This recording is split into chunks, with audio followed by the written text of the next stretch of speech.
Welcome to the Gay Buddhist Forum, where teachers from all schools of Buddhism offer their perspectives on the Dharma and its application in modern times, especially for LGBTQI audiences. These talks are offered freely to the world and made possible by appreciative listeners. If you would like to support our efforts to share the Dharma with underserved audiences, please visit gaybuddhist.org. There you can donate, find a list of upcoming speakers, or enjoy many hundreds of these recorded talks dating back to 1996. Thank you very much for coming on this rainy winter day. It's wonderful to be back here and to see all of you again.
the last few times I've been here, I've talked a lot about emptiness. So I thought I'd like to talk today, about compassion and how compassion manifests in Buddhism, and how we can manifest compassion in our everyday life.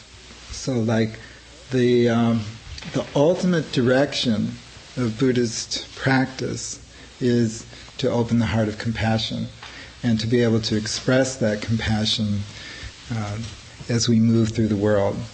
So at times, like that seems like an incredible task, and one of the reasons it seems like such a big task is because the images of compassion in Buddhism are by and large celestial, bodhisattvas of infinite compassion. So it's very, very difficult to live up to that kind of image. Like you read in a text that's, say, Samantabhadra or Kuan Yin or one of the other bodhisattvas has accumulated such mountains of merit and goodness from previous lives that it would dwarf, all the stars that you can see in the heavens multiplied by the number of grains of sand in the river Ganges. I mean, the amount of merit is just incredible. And you feel like, well, I have this little bird bath of merit in my backyard. It seems it's hard to, to equate, one's life with those kinds of images. But it's like a Buddhist practice shouldn't be like an opportunity to sort of beat yourself up for not being good enough again. It really is possible to express this kind of this compassionate presence in everyday life. And I like to think of compassion as ordinary compassion and not extraordinary.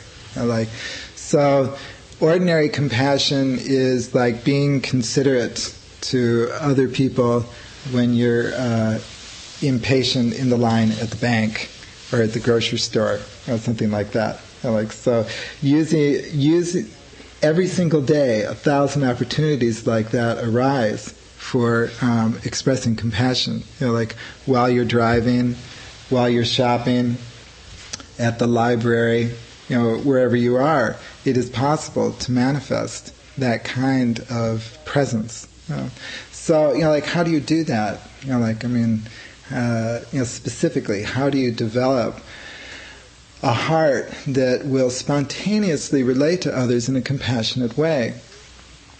Well, first understand that the presence of compassion in Buddhism arose out of the Buddha's central insight into the nature of existence, and that is the interconnectedness of all things. So, it's in Buddhism this is called dependent origination. So, everything is interconnected. There's no such thing as a separately existing person or thing. So, a deep understanding of that, then there's no separation, ultimately there's no separation between you and other people. See? Hostility, anger, bitterness, all those kinds of things arise because we can indulge them because we think somebody else exists separately from us.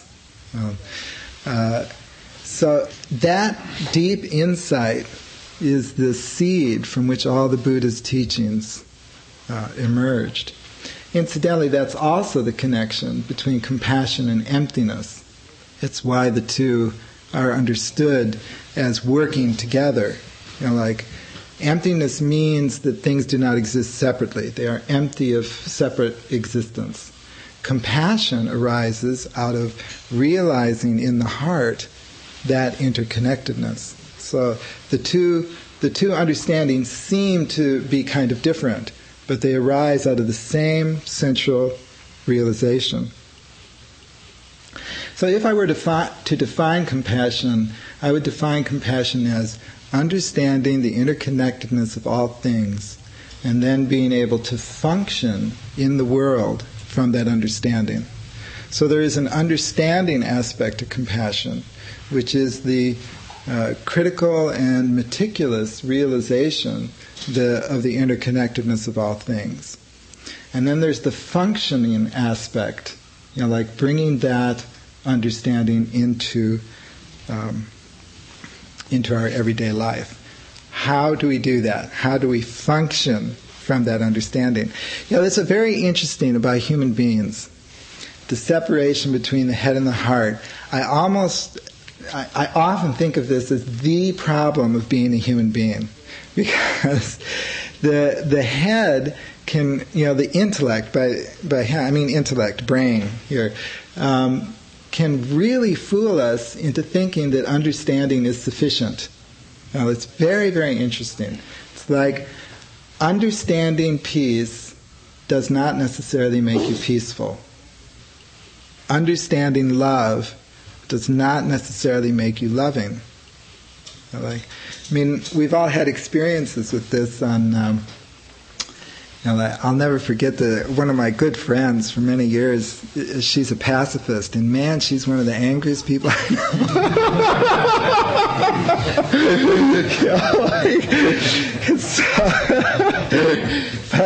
But seriously, it's not that understanding is irrelevant. Understanding is important. That's why I said that there's two aspects to it. To compassion. One is understanding the interconnectedness of all things and following that logic out. Really thinking, giving that some thought about what that means. But only thinking about it is not sufficient.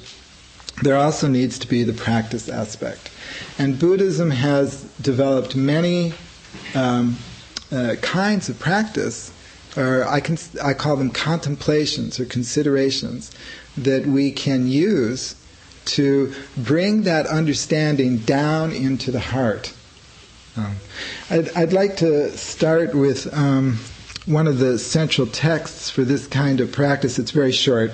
It's called the Metta Sutta, and it's from the Pali Canon. So the Metta Sutta goes as follows: He who is skilled in welfare, who wishes to attain that calm state of nirvana, should act thus. He should be able, upright, perfectly upright, of noble speech, gentle and humble, contented, easily supported, with few duties, of light livelihood, with senses calm, discreet, not impudent, not greedily attached to family. He should not pursue things which others might censure him for. May all beings be happy and secure. May their hearts be wholesome. Whatever living beings there be, feeble or strong, tall, stout or medium, short, small or large, without exception, seen or unseen, those dwelling far or near, those who are born or those who are to be born, may all beings be happy. Let none deceive another. Let none despise any person whatsoever in any place. Let him not wish any harm to another out of anger or ill will. Just as a mother would protect her only child at the risk of her own life, even so, let him cultivate a boundless heart towards all beings. Let his thoughts of boundless love pervade the whole world, above, below, and across, without any obstruction, without any hatred, without any enmity. Whether he stands, walks, sits, or lies down, as long as he is awake, he should develop this mindfulness. This, they say, is the noblest possible living. And so, the Metta Sutta is the central text from which many practices have emerged to cultivate this understanding of connectedness. The central passage here is, just as a mother would protect her only child at the risk of her own life, even so, let him cultivate a boundless heart towards all beings. So the consideration here is to treat all beings as if they were your only child. Okay. As you move through the world, remember to treat all beings as if they were your only child. Wouldn't it be a different world? It's really one of the really wonderful things about this sutra is that if you dive into the meaning of that kind of relationship, the sutra doesn't say, for example, like to never express anger at someone, or to never be strict with someone. Like the parental relationship to a child often means manifesting corrective behavior of some kind. But the relation, when a parent corrects a child, it is out of love for that child. So it is not. It's for the benefit of that child. The example I often use is if a child reaches into a drawer full of knives, and the parent slaps the child's hand. That slapping of the child's hand is an indication of concern for the welfare of that child. So the Metta Sutta pushes you in the direction of establishing a certain kind of relationship with the world, which is for the benefit of others. So, for example, if you get up in the morning and you say to yourself, I will remember, as I move through this world today, I will remember to treat all beings as if they were my only child. Do that for 90 days. And you will notice a change. You will notice a change in how you are relating to others. It's very, very, very interesting. Get up in the morning. If you have a home altar where you do a regular practice, anyway, you could include this in that practice, but simply it's what I call a contemplation or a consideration. As I move through this world today, I will remember to treat all beings as if they were my only child. Do that for 90 days, and you will notice a transformation. Maybe not a dramatic transformation, but maybe a dramatic transformation. It's a very, very good contemplation. In the development of these kinds of considerations, Buddhism also reversed that relationship in that I will treat all beings as if they were my mother. So I will treat all beings as if they were my mother. So in traditional Buddhism, in which reincarnation is such a strong part, the basis for these contemplations, and you will hear this from teachers from traditional Buddhist countries, they will say all beings you meet actually were your mother in a past life, and all beings you meet actually were your child in a past life. That's the consideration. That's the basis from which they express the teaching. For those of us who were raised in a culture where reincarnation is not so readily assumed, the basis for these contemplations is understanding the interconnectedness of all things. Okay? So, in a broad sense, all beings are your only child, in the sense that that connectedness creates a relationship of caring with them. And in a broad sense, all beings are your mother in the sense that all beings help sustain your life. So, do you have a question? Oh, okay. I had a comment or a question.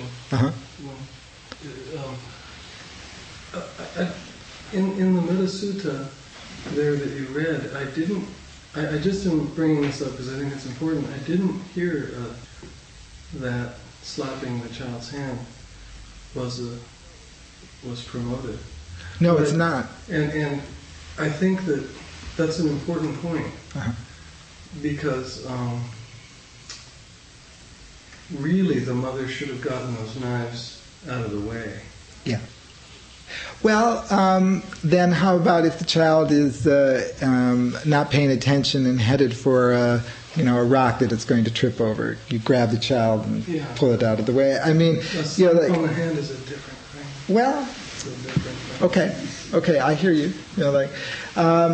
I think, though, that the point I was trying to make here is that establishing this relationship is not the same as having a checklist of behaviors.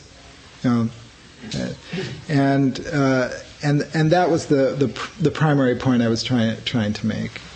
In fact, the sutra does say to be free from anger and ill will. But it is possible to correct someone's behavior without being angry. The outward manifestation is not necessarily a clue to the interior psychological state. I'd say that one needs to be very careful in Of course. that real particular instance, because it's the reading by the child of that action which needs to be correct. Mm-hmm. And it's real subtle. Yeah, your point is well taken. Okay. Yeah. I think some of those images have been lost today. For example, plenty of mothers are just terrible to their kids. They don't want to treat anybody that way. Yes. Children in America is just awful.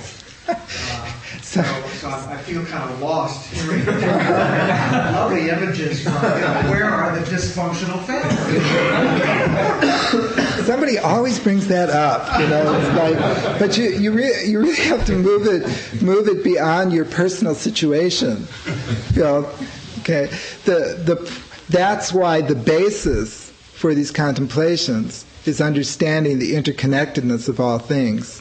Okay, and if mother doesn't work, if child doesn't work, then try. I will remember that all beings are my friend.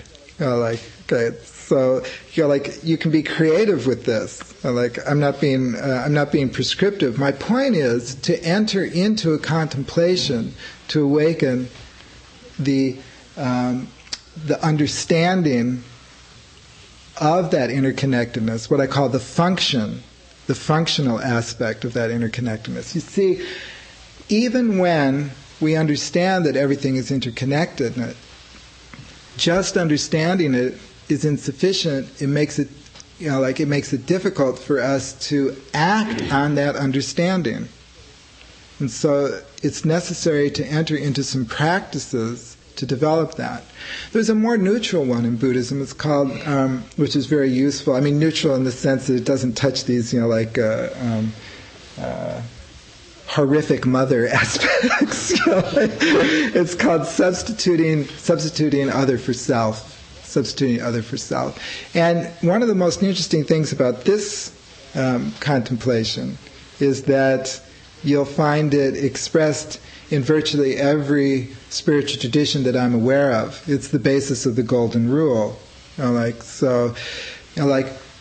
Understanding that everyone wants to be happy, everyone wants to be free from suffering, just as I want to be free from suffering. Just as I want to be happy, everyone wants to be happy. Just as everyone wishes to be free from suffering, I wish to be free from suffering. There is no difference. This is the common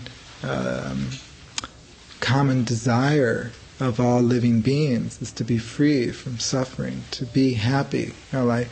So, given that understanding, it's possible to substitute other for self in a situation and ask yourself, would I want to be the recipient of that action? I am doing something now to someone else. If I were that someone else, would I want to be the recipient of that action? That's what Buddhism means by substituting other for self. So this is a wonderful contemplation. I have a column in the Sonoma Index Tribune, and I used this paradigm, this contemplation, in an article I wrote opposing the death penalty. Because my opposition to the death penalty is very simple. It's that no matter how sophisticated human beings get, they make mistakes. But a mistake in the application of the death penalty is not, fixable or redeemable. And so I said, now imagine, like being accused of a capital offense, and there you are being tried, and you're convinced the jury couldn't possibly come in with a guilty verdict because you didn't do it, right? And then they come in and they say guilty. Put yourself in that person's shoes, in that position. Then, put yourself in the position of that person when the judge sentences you to execution, etc., etc. So if you follow that through, substituting other for self, it very definitely will shift your understanding of a situation. So, for example, one of the basic Buddhist precepts is not to gossip. It's in the first 10 precepts, that a novice monk would take, not to gossip. So, put yourself in the shoes, of the person hearing that. You're gossiping about someone. Put yourself in that person's shoes. Very unpleasant, very uncomfortable.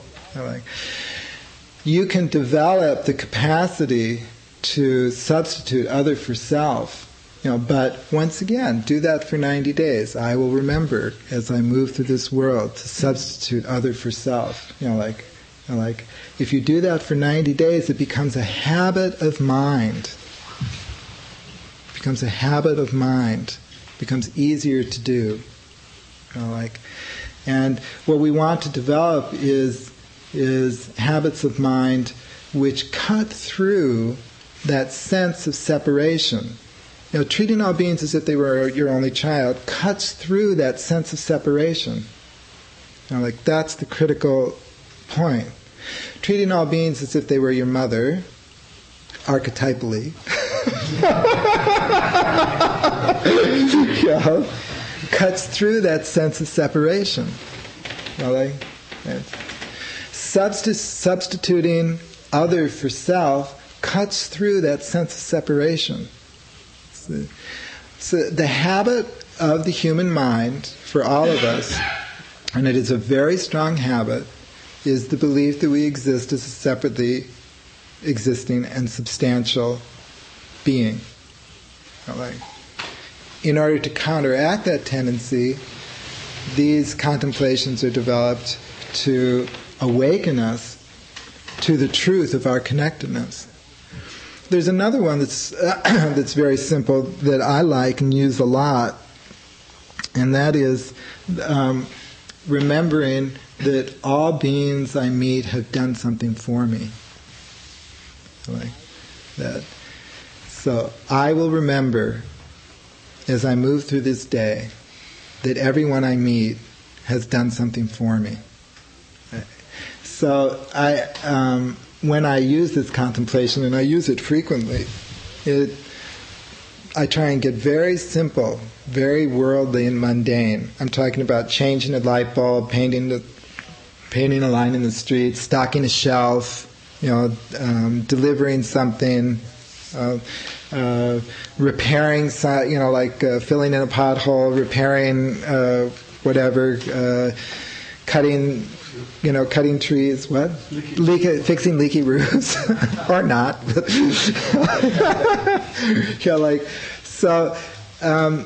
See, what we forget is how much has been given to us. And it's actually, if you think about it, it makes sense that we forget how much has been given us, because we don't have to put a lot of energy into accepting things. So we have to put a lot of energy into the obstacles of our lives. So if somebody appears on the scene who is a problem in our lives, like at work or a relative, then we have to focus on that problem in order to get around the problem. So that takes a lot of psychological energy and a lot of concentration to, like you might have to change your job. Let's say it's something at work. You might have to, go to a lot of trouble. You might end up changing your job or trying to get promoted or move to another department it gets complex. But when you are given something, it takes very, very little effort to accept the gift.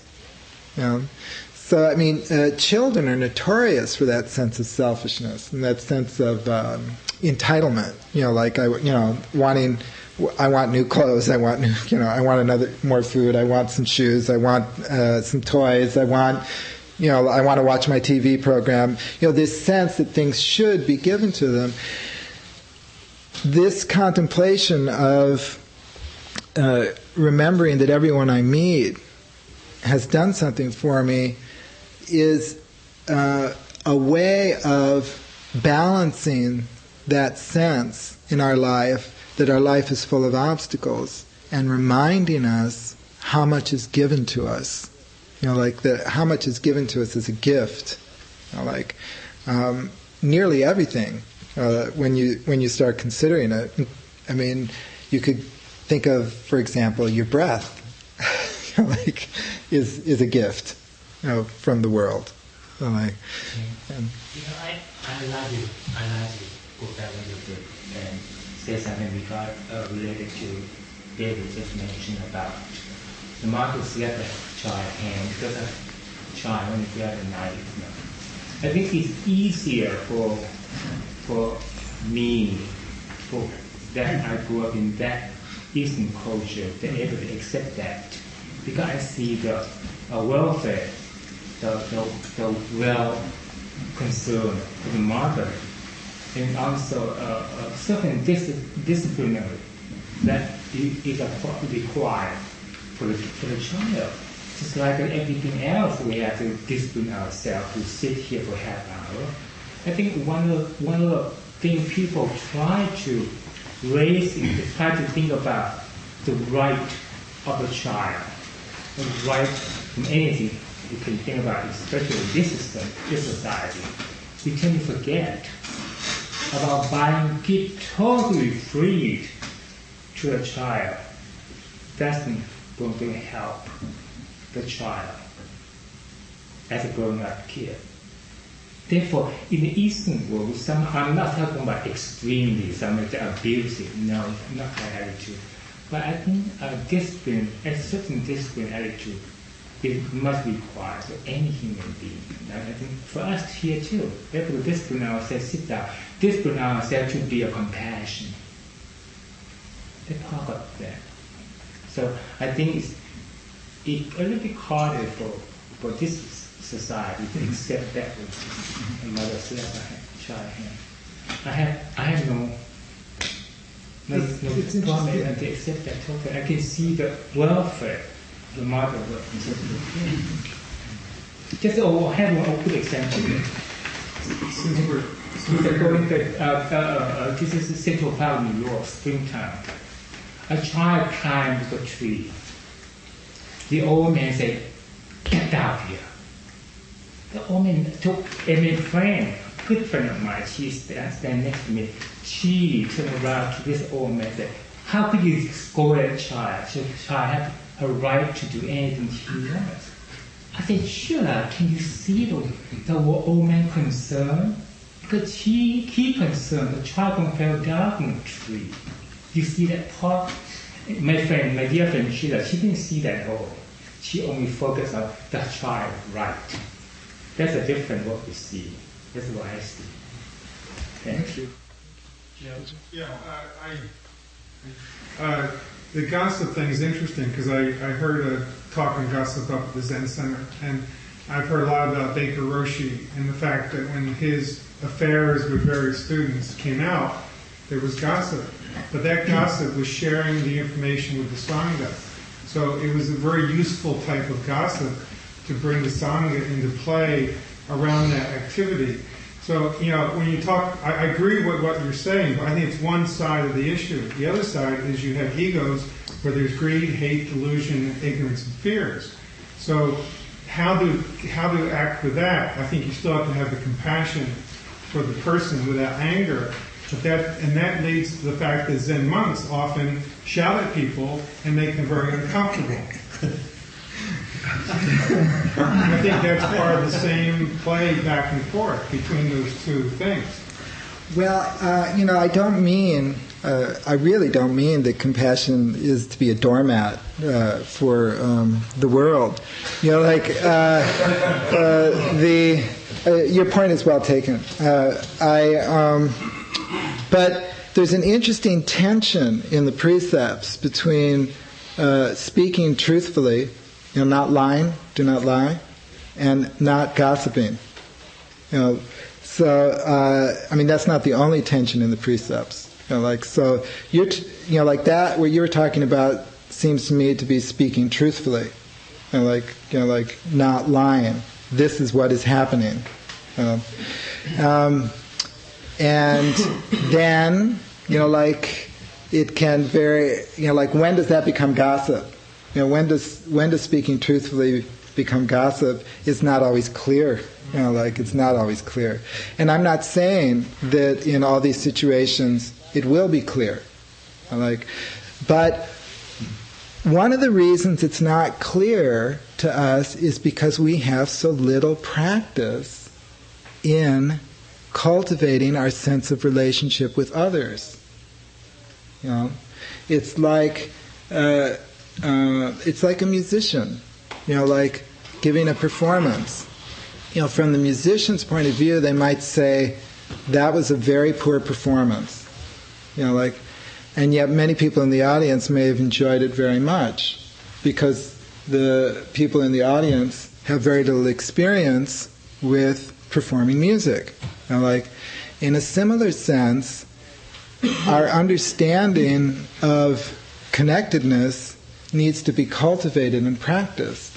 And then we become more secure about, looking into our own heart and our own motivation and seeing what's there. But for almost all of us, that sense is severely atrophied. And at the beginning, it will feel foggy or even a little clumsy.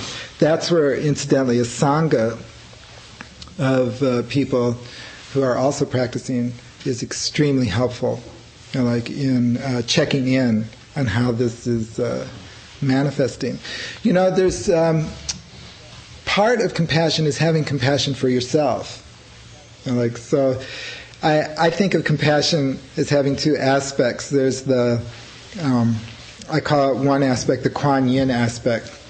So Kuan Yin means hearer of cries. So Kuan Yin hears the suffering of the world and moves to alleviate that suffering.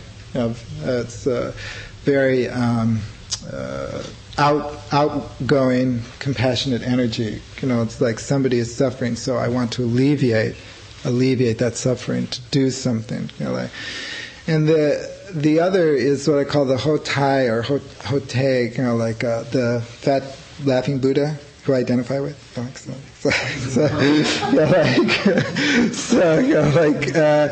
And his energy is very much, I guess they get to do that. His energy is very much a letting go kind of energy. And a lot of compassion, as my practice has deepened, I've become more and more aware of how often compassion expresses itself by not expressing my opinion, by not stepping in, by not, interfering. And even when I feel very confident that I have a piece of advice that, if they would just listen to this, it would settle everything, and I'm prone to that kind of thinking. But the Hotai energy, I see more and more, or in my own case, I've seen how stepping aside is very often an act of compassion. And it's not only an act of compassion for them, it's an act of compassion for me. Compassion for all sentient beings includes compassion for oneself. Even though the self doesn't exist, I know, it's good to have both those images in mind. Otherwise, these kinds of practices can lead to a kind of a burnout, or once again a kind of feeling that, oh, I haven't done enough. Like in Buddhism, like I said, will then once again become an excuse for thinking that I'm no good. Like that I'm not, like I'm not alleviating enough suffering. So it's good to remember both aspects. Like there's the two aspects of compassion. One is based on the understanding of the interconnectedness, and we should intellectually think about that, investigate that, follow out the logic of interconnectedness. I call it unpacking the meaning of interdependence. Like, what areas in your own life do you feel that something exists separately, that it makes you very uncomfortable that it doesn't exist separately? Ask yourself that, because the insight of the Buddha was that there is nothing that exists separately. Unpack that meaning, work with that. Then there's the functional aspect of compassion. And there are practices that will help you develop that functional aspect. Become familiar with what I call the asana of compassion. There is a definite feeling in the body, an energy feeling in the body when our heart is functioning from the sense of connectedness. But you have to become familiar with that. As you become more and more familiar with it, it'll feel right. And you'll know when you're in it, and you'll know when you're not in it. I'd like to conclude with another short reading. This is called The Perfection of Wisdom for Splendor of the Sun. Okay? So Buddha, another way of approaching compassion is through images. The definition of compassion that I gave is understanding the connectedness of all things and then functioning in the world from that understanding. Okay, so that's a good academic definition. But there's also wonderful images in Buddhism about compassion, like compassion is like space, or compassion is like this. Those also help very much to deepen our understanding of compassion. Images are deeper in our consciousness than definitions. So, this is another very short sutra. Okay. Thus have I heard at one time. The Lord dwelled in Magadha, in a remote forest, favorable to the practice of the Dharma, together with a large gathering of monks, and with bodhisattvas assembled from endless, immeasurable, and innumerable Buddha fields. At that time, a bodhisattva called Splendor of the Sun was present in the assembly. He rose from his seat, went to the Lord, and said to him, I have come to ask the Tathagata a question. And he spoke to the Lord, confronting him with the Lord's consent. The Lord said, ask me what you want to ask, I will explain it to you.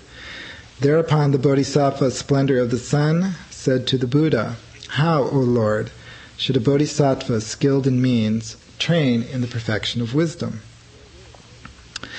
The Buddha said, there is, son of good family, a concentration called skilled in means like the sun. Therein should a bodhisattva train. The concentration on skilled in means like the sun is sevenfold. First, just as the sun ripens the sprouts, so the concentration of the bodhisattva like a sun matures the sprouts of enlightenment in all beings. Secondly, as the sun never ceases to send out heat, so the concentration of the bodhisattva establishes all beings in compassion. Thirdly, as the sun burns up foul matter, so the bodhisattva, with his insight and wisdom, burns up the foul matter of the defilements and hindrances. Fourthly, as the sun melts frozen things, so the concentration of the bodhisattva, who is endowed with a cognition of the antidotes, as it were, melts the frost of the hindrances. Fifthly, as the sun takes away the darkness, so the bodhisattva, taken hold of by contemplating cognition, takes away the darkness of grasping and ignorance. Sixthly, as the sun turns round the four continents, so the Bodhisattva, by the accomplishment of his labor, liberates all beings from suffering. Seventh, as the sun warms everything equally, so the Bodhisattva, by accomplishing his course, gladdens all beings, his skill in acting being like the warmth of the sun.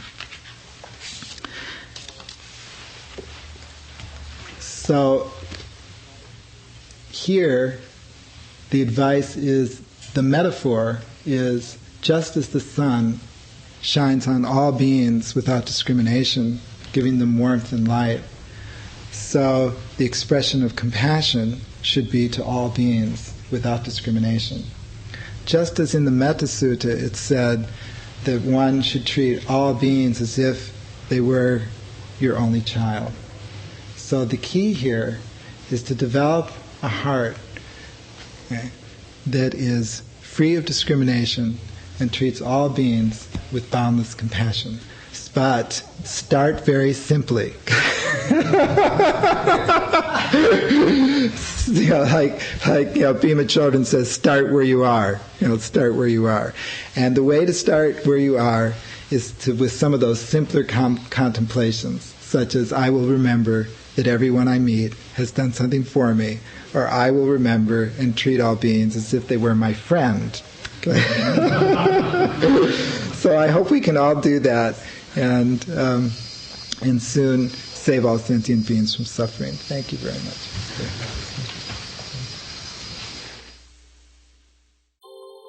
Thank you for listening to the Gay Buddhist Forum. If you would like to hear several new talks per month and be notified of upcoming speakers so you can participate live, please subscribe to this podcast, like us on Facebook, and join our mailing list by visiting gaybuddhist.org.